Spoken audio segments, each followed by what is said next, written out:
John, the author of the book we're about to study, was there from the very beginning. He was one of the very first of the Lord's disciples. And I think it's important that every one of us understand that what we're about to dive into for 12, 13 weeks is a first-hand account.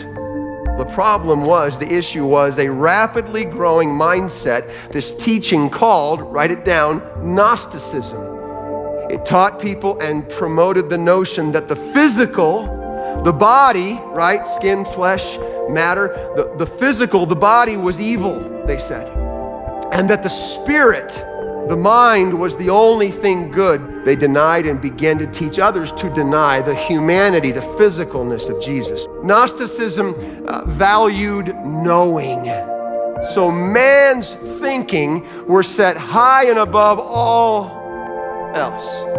When man's reason and man's knowledge is lifted up, man's ideas stand as judge over God's divine revelation. The church faces the same issue today.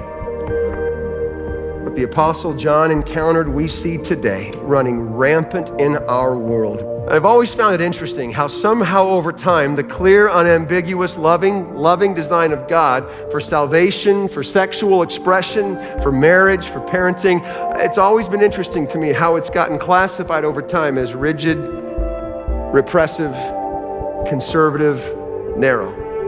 When someone gives me loving direction to their home for a dinner party, and they tell me to get off at this exit and go down 4 lights and turn left and go down 3 streets and turn right, and on the 4th street, go down the cul-de-sac to the last house on the right, I don't walk up to the door and say, dude, why were you so rigid?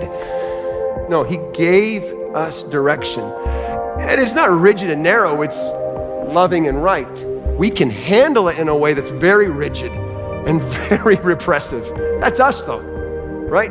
Don't be that way.